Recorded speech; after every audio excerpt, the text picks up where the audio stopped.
Hi students! Now, during this time of online learning, I know that you've heard so often it's important to keep a routine.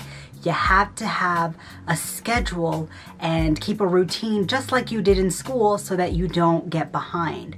So today, I wanted to give you a couple of different versions of how to keep a routine for school. Now, the first type of routine I wanted to talk about was doing a little bit every day. Now, you would wake up and do whatever routines that you have. When you wake up, you would eat, I don't know if it's breakfast or a brunch, depending on what time you're waking up. And then you would schedule your day by doing just a little bit every day. Now, maybe in the daytime or in the morning time, you're doing other activities, like you have to watch your little brothers and sisters, or you have to help a little bit around the house. That's fine. Whenever you schedule yourself to do your work, maybe it's at like 2 p.m. or 3 p.m., you can do just a little bit of work in a couple of hours. Let's say you're working for 3 or 4 hours, you would work on maybe science 1 hour, math another hour, history another hour, English another hour, and engineering for another hour. Okay, so that's just doing a little bit of the assignments every day.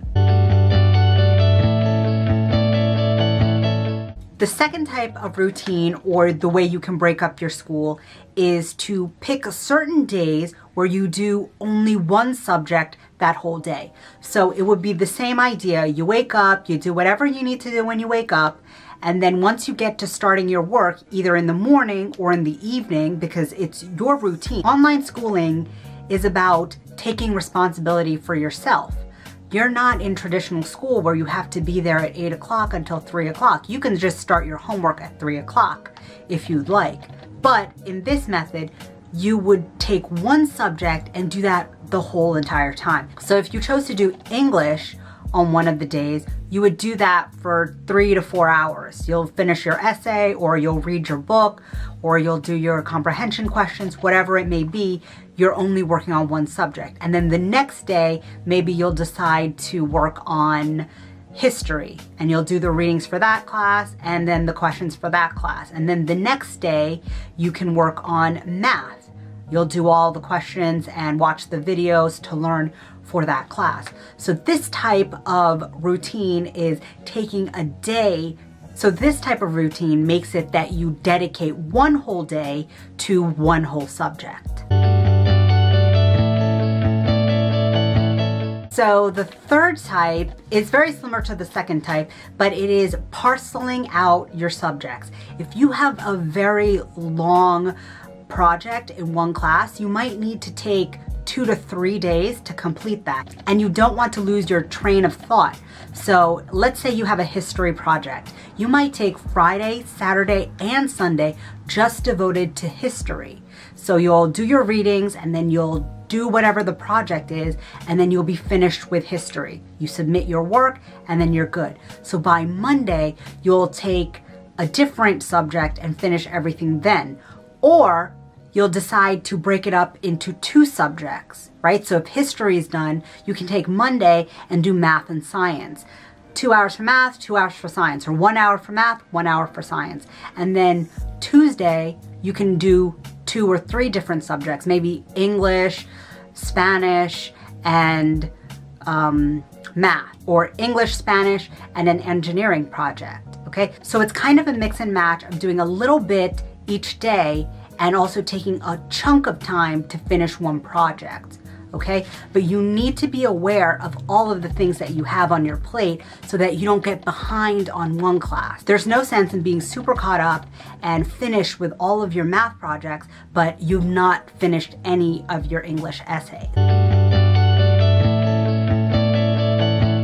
Some tips I want to give you is to plan out your playtime or your movie time and your work time.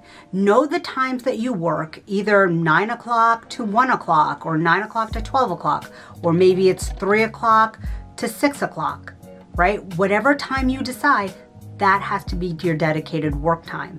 And then you have to have your dedicated recreational movie time, take a walk time. That has to have its own place, okay? So that you're not cutting in to another activity. and you're not just watching Netflix movies for hours on end. Another tip is to have a list. Have a list of all the assignments that you need to get done. So I would call that your master list, so that you don't forget anything. You can keep like a master list of all of your things, and then you can also keep a daily list of things, right? So here I have Thursday, Friday, Saturday, and Sunday, all the things I need to get done on those days. And then sometimes I look at my master list of all the things that I need to get done so I don't forget anything. You know, there's really nothing better than getting a list and everything is checked off. You just feel so good, so relieved, so accomplished, and you almost don't want to throw that list away because you said, look at all these big projects, these essays that I've done. They're all crossed out. I did them all. Now it's time for me to relax, watch a movie, play with my dogs.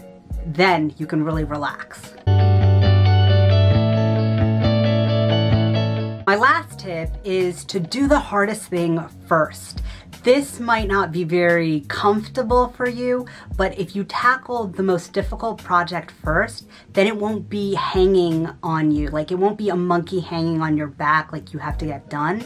It's probably the most uncomfortable thing you have to do, but once you dedicate your time, get through it, then everything's downhill from there. You can work on the projects or the homework that you find more enjoyable or is a little bit easier, but that big thing is done, and you can feel relieved because you decided to take the hardest thing first, and then you have things that are a little bit easier. All right, I hope these tips helped you out. I hope everything's going well with you. Good luck and stay classy. Bye.